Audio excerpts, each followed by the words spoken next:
welcome back to Clean with Kate, and I thought I'd give you the second part of the gardening tour because I just wanted to show you these fabulous roses. I don't think I got round to these the other day, but golly, look at these roses. I bought these on a trip to Mannington a couple of years ago, and this fantastic climbing rose. I'm not sure if this is Mannington purple, but if you recognise it, let me know. But I definitely bought it at Mannington Hall. So let's have a quick look. I can't remember the names of all the roses, but I'll try my best. I've got quite a few jobs to do in the garden. The iris is pretty much over, so I need to get out here and deadhead. So I'm going to be taking these bits off, and then all the energy, I don't want the energy to go into producing seed. I want the energy to go into the bases. Oh, it's a bit of a breeze, so I don't know how this will turn out. And just a bit of excitement. We've put some of the cups up on the barn, in the sort of carport for the swifts, and we've got a swift. I think we've got a swift nesting in one of them, so it's a bit of excitement. Look at this fabulous white peony here. Oh my goodness, I love peonies. They're one of my favourites. I planted them in amongst the roses. And then there's another peony down here which hasn't opened up yet. Sorry, we've got a helicopter going over. I might just have to take a little pause. Okay, it's going away. And this rose here, I think my husband thinks this is Buff Beauty. I think it's a David Austin climbing rose. So if you recognise this one, please do let me know. But it's a fantastic climber in this position here. And it's climbing through this old apple tree. And then on the other side of this is, I know the name of this one. This is the Generous Gardener. Again, I think it's another David Austin rose. These climbing roses have been in here about 10 to 12 years. And I've underplanted them, although they're getting a little overcrowded now. Underplanted them with peonies. So I've got this fabulous pink one here. I don't actually know which variety that one is. And then the darker sort of reddy pink one behind. And then this rose here, oh my goodness, I'm going to have to pull back to give you the full effect. This is Paul's Himalayan Musk, and it's in an apple tree, and actually it's almost swamping the Generous Gardener as well. It's a very vigorous rose, and it's just growing all through here. I've actually planted another climbing rose here which is getting completely swamped.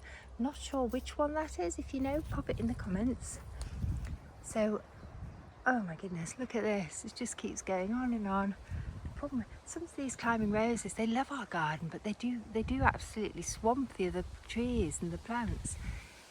And down here, I've got a white astrantia with a bee. It's a really good, reliable plant that I've managed to propagate, and it's sort of self-seeded itself all through this border. Every year I collect seed, and the seeds are available on one of my websites. I will pop the link down in the description of the video, and I'll pop you a coupon code in case you want to order some. But it's this beautiful white astrantia with the slightly sort of reddish at the base. I absolutely love this. It's a really easy plant to grow and very good for a sort of cottage or country style garden. Anyway, we're going to go around here and get a view into the wild part of the garden. So you can see the rose is still going on. Oh my goodness, it's completely taken over this end of the garden. Look at it. I always mean to do this in the morning, and I always forget and end up doing it in the evening while it's in shadow. But it is an absolutely enormous rose, and you can see it from the house, and when we come out it's such a joy to see it. There's a foxglove self-seeded in there. Look at this coming out of the rose. It's such a vigorous rose. It has to be one of the most vigorous climbing roses. I think it is the most vigorous climbing rose. If you want a monster rose, then Paul's Himalayan Musk is the one you want to go for. I think this might be the biggest one I've ever seen, but actually we have got another one that I'm going to take you to see in a minute. What else is going on in here? So we've got the back of the rose border, and then this is a sort of mixture of a herb garden. I've got quite a lot of herbs planted in here, and then I've got some self-seeded foxglove and this fabulous bright red astrantia with the dark foliage. It's incredible. It loves it here. And then I've just got a few self-seeded things, some fennel. The Siberian irises are nearly over now. And then over here, so we've got a window that looks over this. I'm actually in a short skirt today because it's got quite warm. But I've got this lovely rose here I wanted to show you. This is Dunham Massey. This was actually only planted a couple of years ago after we finished the building project. And look at it, it's about 5 foot tall and it's absolutely filling this section of the garden. It's a really good rose, it's really disease resistant, really easy to grow. All you need to do is water it well in the first couple of years till it establishes, and then it just does its own thing. So if you were looking for a sort of shrub rose, an old-fashioned style of shrub rose, I highly recommend Dunham Massey. It's one of my favourites. And I've underplanted it with this wonderful purple geranium, which I bought. I think I bought this one at Open Gardens. It's just, I really love this planting combination. And then over here, I thought I'd bought myself another Dunham Massey. We bought this shrub rose last year. I think we bought it actually at one of the local garden centres. It may have been at Peter Beale's, but I'm not sure. It's labelled Dunham Massey. But as you can see, one of them isn't Dunham Massey. Which one's Dunham Massey? Is this Dunham Massey? They're very similar, but they're not the same. And actually it's weird because some of them look completely different again. Unless I've got 2 roses in here, but they're certainly not the same as the other one. They're similar, but not the same rose. And it's kind of spread out sideways, this rose. So I don't know what's going on with it, but it's a beautiful rose. So if you know, let me know. Is that Dunham Massey? Or is this one Dunham Massey? But they were both bought as Dunham Massey. And they're not the same rose, are they? They're very different. This one's much, much paler, a much softer rose in its form. Unless it's just that they're growing in 2 different positions. That is possible, I suppose. So what else is going on here?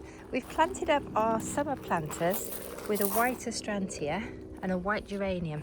So I do need to pop out actually and do a bit of deadheading on here and a bit of feeding. So they should take us all the way through now until sort of late autumn, when we'll bring them in to the conservatory. They're the geraniums, some of the geraniums out of the conservatory. And these little planters here have still got the winter pansies in them. These have been in since last autumn and they're just fantastic. They just still look really good. So I'm just leaving these for now.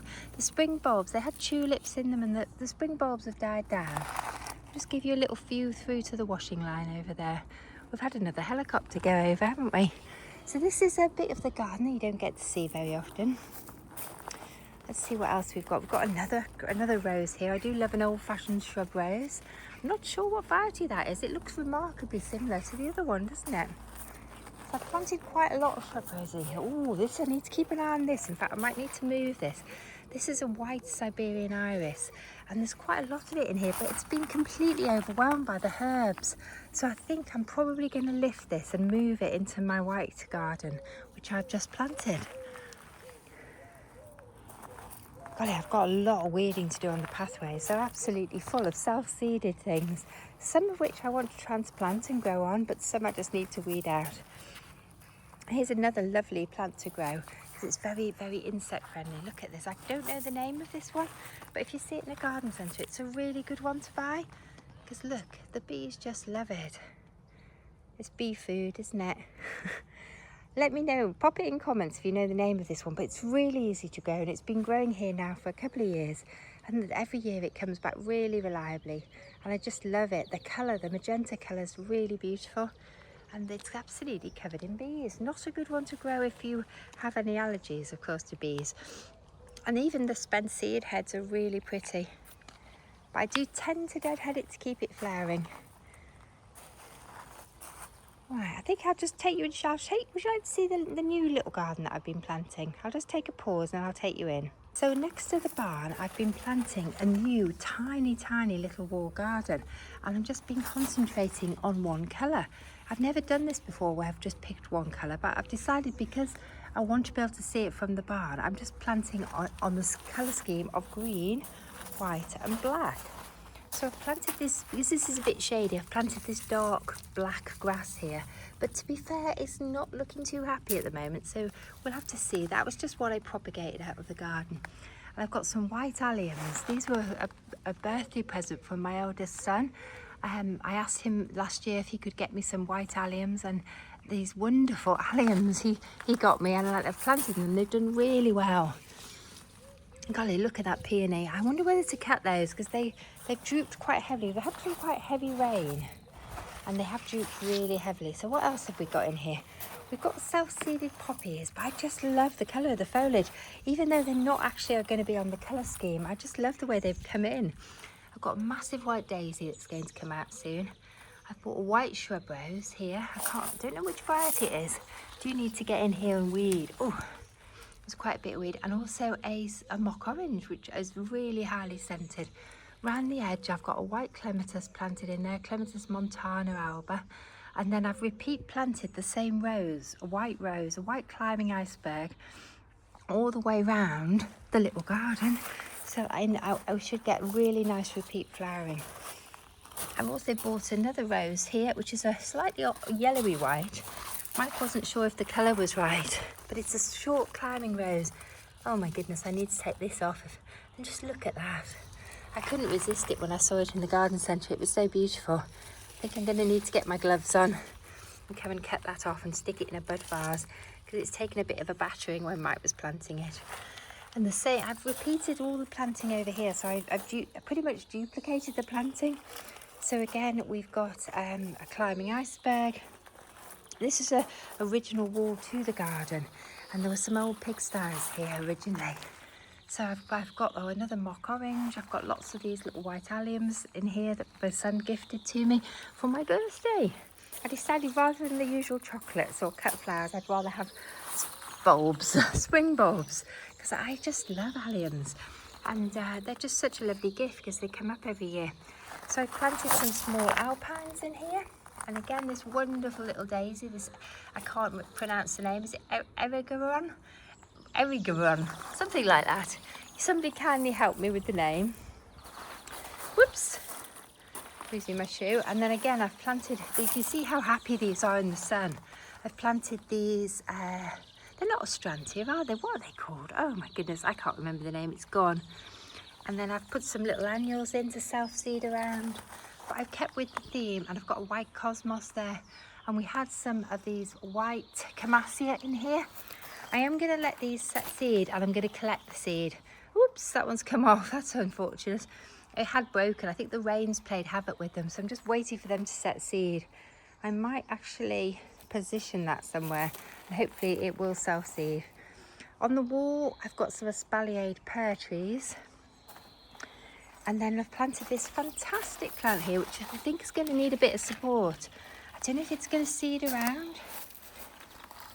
And the climbing icebergs have done really well. They've only been in a few weeks, but they're already flowering really prolifically. Now, this wasn't part of the plan. These fantastic daisies just arrived, and I just couldn't bring myself to weed them out. I think a friend gave them to me years ago, and they just appear all over the garden, but the colour's so pretty, I decided to just let them stay for this year. And I love the way they just come up overnight. And I've got some more, what are these called? I've lost the name of these, but these just open when the sun comes out. I'm not sure this is a hardy one, so we'll see. And sometimes if you're lucky, they do self-seed about. And then I've bought a pot with this in, because I want this to seed everywhere. I love this little daisy. And it's got what's it got in there? An amaryllis. I bought this out of the conservatory. So the amaryllis will do okay over the summer. And here is the fruit tree. So it's Doyen de Commis, and it's a dessert pear. And it has the most beautiful white blossom, and then it has lovely big pears. So I'm really looking forward to that. Here's a little mistake I made. I bought this lavender in a garden centre. It wasn't in flower. It was labelled white lavender, but unfortunately it's come out blue. So I'm going to have to have a think about that one. That may need to relocate, because it doesn't, I want a white lavender in here really. And I bought this white agapanthus. Luckily that has actually, because I bought that when it wasn't in flower, but it has actually come out white. What I might do is take the lavender out, relocate it, and buy another white agapanthus, because actually it's doing so well on that wall. And look at this, this is another climbing iceberg. If you're looking for a really easy to grow white climbing rose, you can't go wrong with a white climbing iceberg. It's not a fragrant rose, but it's a really resilient, disease-resistant rose. It flowers from sort of early summer right through, if you're in a mild year, right through till Christmas. It's really good repeat flower, and it just lights up the corner, doesn't it? And it's covered in these beautiful white flowers. It's definitely one of my favourites. It's not as vigorous as some of the other roses either, so it's good for a smaller garden. My other favourite white rose is Madame Alfred Carrier, but she is quite a vigorous rose. This is a much gentler rose, much easier to manage. And I've planted some snow in summer here. I used to grow this a lot in my first garden, and I saw it went out of fashion, but I saw it in the garden centre and I got very excited. So this is a lovely plant. The foliage is beautiful and it has little white flowers. Oh, I've got another lavender here. It looks like this one is going to come out white, thank goodness. I've planted this near the gate. The gate goes through into the wild part of the garden, and I just thought it'd be lovely when you brush it, come out, oh my goodness, come through the gate and brush against it. And those oxeye daisies have just snuck in. Oh, I've got a few plants here waiting to be planted out. God, I just couldn't resist that at the garden centre. Look at that. I don't know where it's going, but it's not going in this bit of the garden, but it's just having a bit of a soak here at the moment. And so from here, we go in to the wild bit of the garden. So I'll just take you down here because I want to show you something, but I might come at it from a different angle. So if you just bear with me. Before we leave the little garden, I wanted to show you these. These are my bay trees. I had to, in the end, they were still looking really, really sorry for themselves. If you remember, we had them at the cottage, but they just were not doing anything. They were looking like they were going to die on me. So I've actually brought them home to try and resuscitate them. And the good news is we have some fresh, healthy looking growth, finally. It's taken quite a few months. We did wonder where to give them a radical prune because they're not supposed to be yellow, they're supposed to be green. But look, that's a really good sign. We do have some healthy growth. So we've been feeding them, we've been watering them regularly. I'm not sure what went wrong. I suspect they may have dried out over winter. But thank goodness there are signs of life. So hopefully it'll drop all these horrible old leaves that have gone yellow and the new leaves will be nice and green. Anyway, we'll leave the little garden now and go back into the big garden. Walking back down to show you here. This used to be our vegetable garden, but we've now relocated our vegetable garden. We still have a lot of fruit bushes here, which we're hoping to move, but some of them are quite diseased, so we may just end up not moving them. And look in there. Oh God, it's sticky, that one. There's a red currant and covered in fruit. So Mike does want to move the red currant, but we're going to wait probably now till autumn. What we'll do is we'll give them a really good prune back. There's black currants in there, there's all sorts. And we've recently planted a white lilac in there. So in the autumn, we'll give all the bushes a really good hard prune and we'll move the ones we want to keep. And we may just have to take these ones to the recycling, the plant recycling at the tip, because they are quite diseased. And so this bit used to be the vegetable garden, but it's now just become a bit of a wildflower area. But this is what I've brought you down to show you, one of the things. This is really interesting. This is a rose. We didn't know, we were still not sure what it is. It's just appeared. I think it was one we may have relocated during the build. We're not sure if it's a proper variety of rose or if it's just a wild rose. But it's just got stuck in here. And look at it. It may have just been a bit of rooting stock. Look at that. Isn't that amazing? It's really vigorous. Is it just a wild rose? But it's absolutely covered in flowers. It's kind of taking over. I might have to put a rose arch in for it. And this is just full of wildflowers in here. And Cicericium, oxeye daisy, just plants, foxgloves, plants that got moved when we were doing our building work. And then a lot of them have just ended up staying here for now. They're just being grown on. There's some irises that probably need to relocate into the iris border. But it's an absolute picture at the moment. So I'll give you a little view back. And there's hollyhocks coming up here as well. So I'm just going to take you around the corner and into the wild garden. Hopefully you can hear me. It's a little windy around here. I want to show you this rose.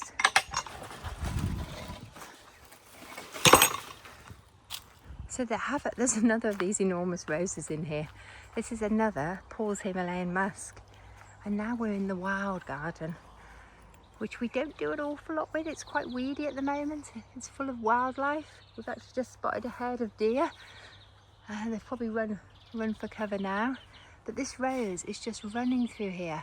Again, I probably should have filmed this in the morning because that's actually the sun's setting. But the rose just goes on and on through the bushes in there. Let's see if I can zoom in. It's just running through all the trees in here. But it's a very vigorous rose. It's right up into the top of the tree. In fact, the tree has completely disappeared under it.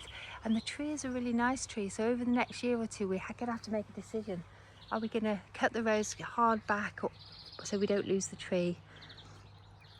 Anyway, let's go into the wild garden. It's quite dark at this time of day. So there's fruit trees down here. And I think this is a quince. So lots of wildflowers. There's also a lot of weed down here.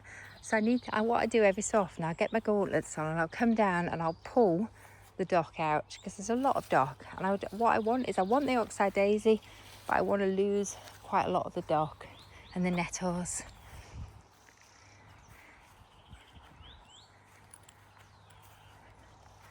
My Christmas tree, I planted this Christmas tree out several years ago, and this year we thought we'd actually lost it. It must have been quite a wet winter, but it does seem thankfully to be coming back to life. And there's another fruit tree down here, a pear tree, and there's a magnolia. But this is just left quite wild.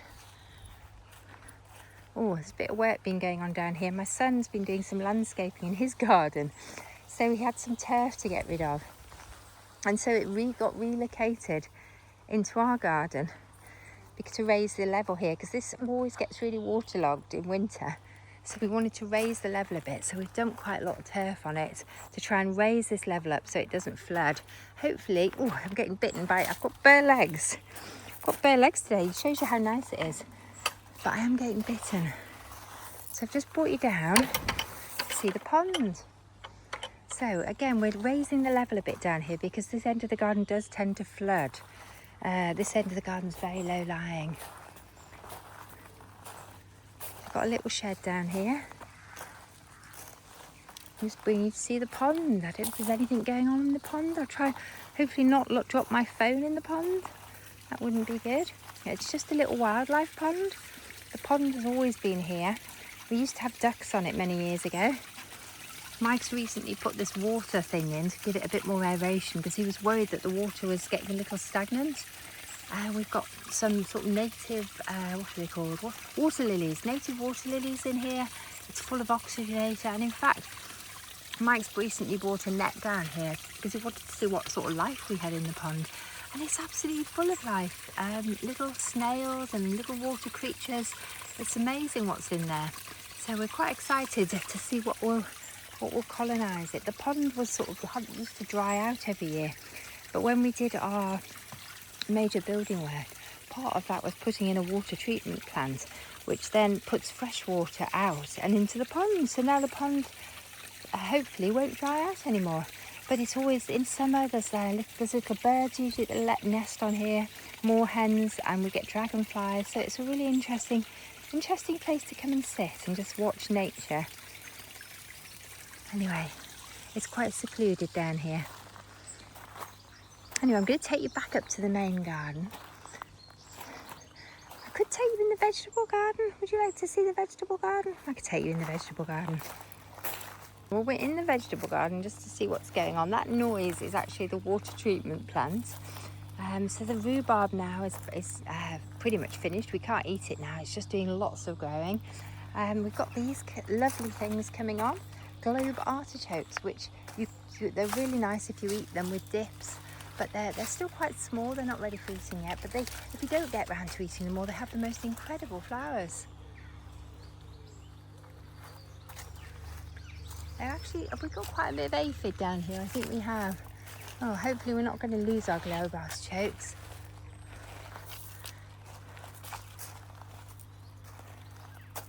Been busy planting all sorts out in the vegetable garden, and he's even put some flowers in. I think that's a concession to me. I'm the flower gardener and he's the vegetable gardener. So we've got some of these calendulas that I'm going to collect seed off actually. They're such happy flowers. I absolutely love them. And they pair really nicely with these chives. Do you know what? I think I'm going to sneak a few more chives in down here because they just look so cheerful with the calendulas. I love the colour combination of the purple and the orange.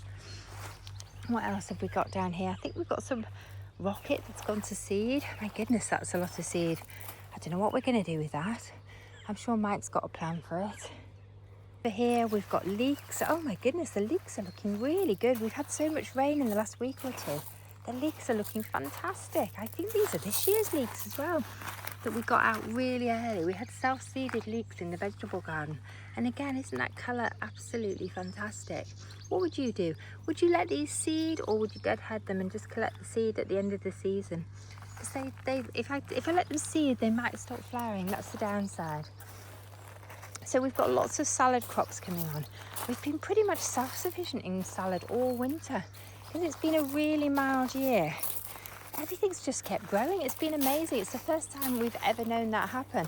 And we've selected some salad crops that are very resilient and will cope with sort of colder temperatures.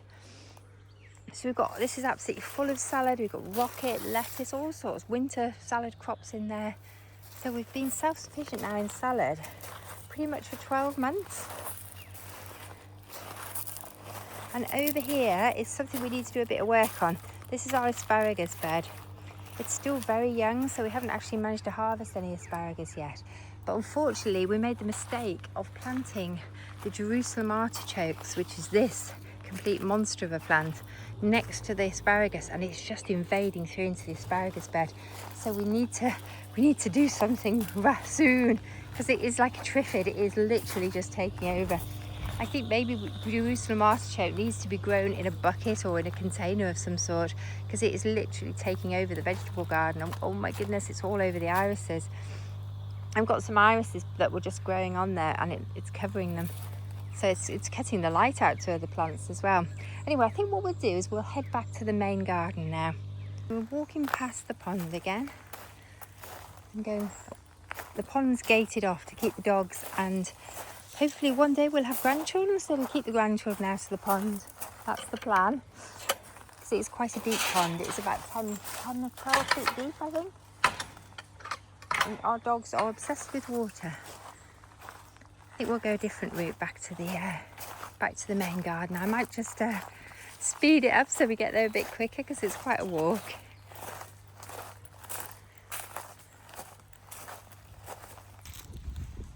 Okay, we're nearly back at the main garden, so we're going to walk past that enormous rose again. My plan for this area is that gradually the wildflowers will take over, but I've been working on this for quite a few years, and we are getting there. There's a lot of buttercup and forget-me-not, and the oxeye daisy is gradually coming in. I've got poppies over there. In spring, this is full of spring bulbs, and I've got some campion over here and some other interesting. Oh, I've also got some lovely nettles. I've also got cow parsley. I like cow parsley.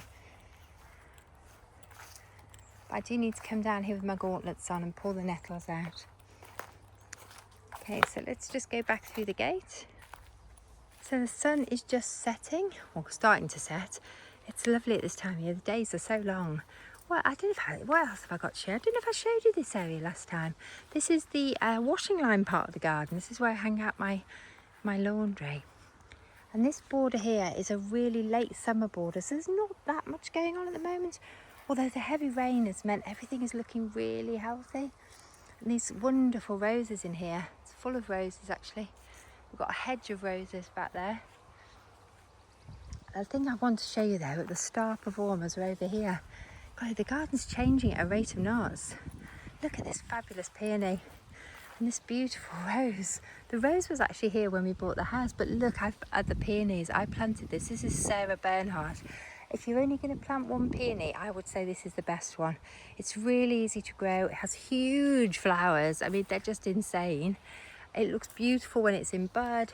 It's a really good colour. It's a really nice pale pink. And look at the rose there, just going through the tree. The roses are changing on a daily basis at the moment. So there's a lovely climbing rose there's 2 climbing roses there, I think. So I've got Kifskate in there, but I've also got this lovely purpley pinky rose that I've grown up the other rose.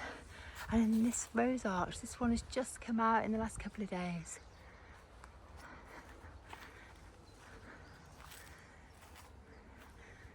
I don't know if we can get a better view of Kifskate. It's not probably out yet. It's just starting to come out. It's going to be an absolute massive flower, but probably next week. And oh yes, you can see it on the shed. It's an absolutely huge rose. It's completely covering half of the shed. It's covering that tree. It's grown right up into the tree. And when it comes out, it looks like this.